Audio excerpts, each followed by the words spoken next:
Breaking news, nakakaiyak na tagpo.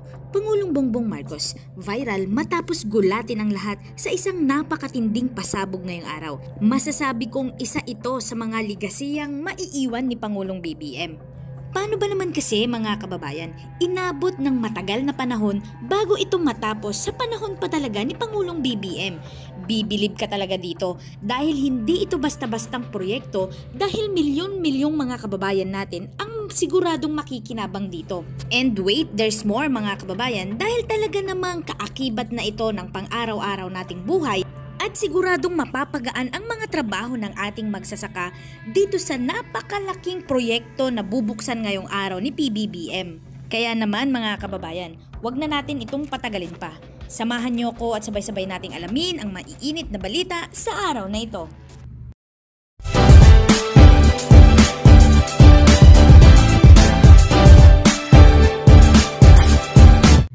Breaking news! Pinangunahan kahapon ni Pangulong Ferdinand R. Marcos Jr. ang inaugurasyon ng turnover of 71 million pesos rice processing system sa Pidig, Ilocos Norte. Ang sistema ay magpapabawas sa pagkalugi pagkatapos ng ani at mapapabuti ang kalidad ng mga ani ng mga magsasaka sa lalawigan. Ang nasabing rice processing system ay isang makabagong pasilidad sa pagpapatuyo at paggiling ng mga palay na idinisenyo upang bawasan ang pagkalugi pagkatapos ng anihan, pataasin ang kita ng mga magsasaka, pahusayin ang kalidad ng giniling na bigas at i-optimize ang mekanisasyon ng bigas. Ang pagtatatag ng Rice Processing System 2 ay isinagawa sa ilalim ng Rice Competitiveness Enhancement Fund Mechanization Program ng Department of Agriculture o ang PhilMec-DA. Pinili ng PhilMec ang Pidig Basi Multipurpose Cooperative bilang isang kwalipikado at kwalipikadong benepisyaryo ng Rice Processing System 2 dahil ito ay binubuo ng 1,100 farmers na nakatuon sa pagtatanim ng palay na namamahala sa kabuang rice field na may 1,400 hectares. Kabilang sa mga na-turnover sa event ay ang 56.5 million pesos state-of-the-art multi-stage rice mill at dalawang recirculating dryers na nagkakahalaga naman ng 8.1 million pesos. Ang rice mill ay may kapasidad na 2 hanggang 3 tonelada kada oras na nagtatampok ng pre-cleaner, de-stoner, howler, mist, polisher, length grader, color sorter, blending tank, automatic packing machine para sa mga milled rice, rice whole bean, dust system ng collection, naka-air conditioned na control room at isang transformer. Ang bawat dryer sa kabilang banda ay may 12 tonelada bawat batch drying capacity. Ang mga ito ay gawa sa hindi kinakalawang na asero, nilagyan ng 2 sistema na pangpainit, isang generator set, mga kasangkapan at iba pang mga accessories. Na-install ng PhilMec ang Rice Processing System 2 noong May sa kasalukuyang bodega ng Pidig Basi Multipurpose Cooperative. Pinapahintulutan ng Rice Processing System 2 ang Pidig Multipurpose Cooperative na pataasin ng 30% ang value added ng mga produkto nito sa gayoy tumaas ang kita ng mga kasama sa kooperatiba. Upang higit pang masuportahan ang mga pangangailangan ng magsasaka sa Pidig, Ilocos Norte, ibinalik din ng PhilMec ang mga makinarya sa agrikultura na nagkakahalaga naman ng 6.4 million pesos. Kabilang dito ang isang 4-wheel tractor, isang power take-off driven disc plow, isang leaf marker, isang precision seeder at isang rice combine harvester. Mr. Grina po, Secretary. Thank you, Secretary Kiko, for your introduction. Kasama rin natin, anong tawag ni Governor? Nga, forever Mayor ng Pidig, pero ang title niya ngayon, Administrator. Alam nyo, itong mga proyektong ito yung mga proyektong ginawa namin dito ngayong araw. Galing lang kami sa Pasukin, sa Sulbec, na ginawang earth fill dam para maparami ang patubig. At alam naman po natin na lalo na kapag palay ang pinag-uusapan, ang pinaka-importante talaga ay ang patubig.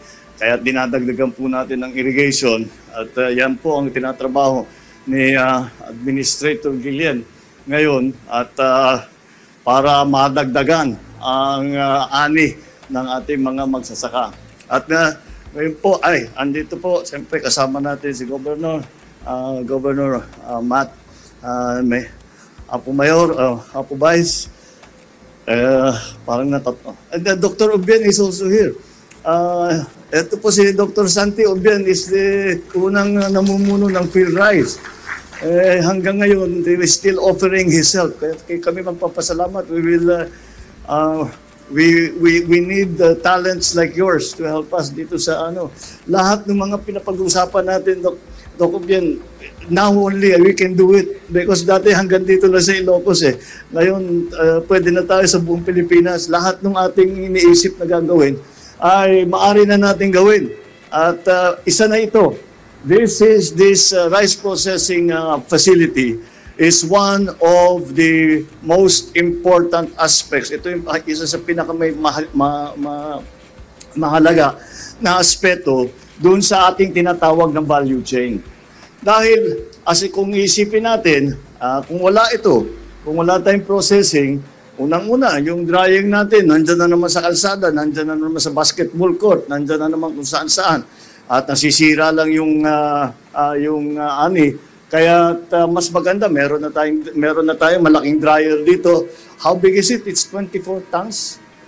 24 tons, pero dalawa.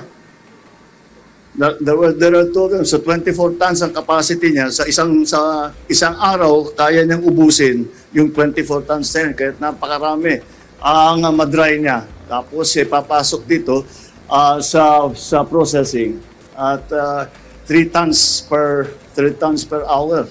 Ang labas ng nakita ko, nung pinaandar namin, nakita ko na yung bigas. Ang ganda ng bigas. Naalala ko, tanghali na, nagutom tuloy ako dahil nakita ko yung bigas. But anyway, kaya mahalaga ito dahil ang mga farmer natin, halimbawa dito sa Pidig, tinatanong ko kay Admin Eddie, nung wala pa ito, magpapadala pa tayo ng palay natin hanggang sa Bulacan, doon gigilingin. Sinong kikita ngayon sa processing? Yung may-ari ng processing, hindi yung farmer. Ngayon, dahil napunta na sa isang cooperative, etong ating processing, ay may babalik. Hindi na lalabas sa value chain ng Pidig, ng Ilocos Norte, ang pag-process. Kaya, mababawasan ang gastos ng ating mga farmer. Alam nyo po, napakanipis lamang ang kita sa palay. At saka, kaya magkabagyo lang ng kaunti, kailangan tumaas ang presyo ng krudo, lumayo, masira yung processing, malayo ang pupuntahan, wala na, nawawala kagad yung kita. Kaya nandito na ito, mas lalapad ang kita na ganyan, mas maganda ang magiging hanap buhay ng ating mga magsasaka. At nagdala rin kami ng mga gamit, mga traktor, iba't ibang gamit, pati na ang mga binhi at yung mga yung ayuda sa fertilizer at pesticide para sa ating mga farmer. Lahat-lahat. Ang dala namin, ang halaga is 71 million. Lahat-lahat ang dinala natin dito ngayon. Para naman, may pakita natin na talagang seryoso tayo. How many have we put of this around the country? 146 na itayo na natin na ganito. 146 na sa buong Pilipinas. Si Admin Gillian, pinipilit niya, sabi niya, unahin na natin yung Pidig.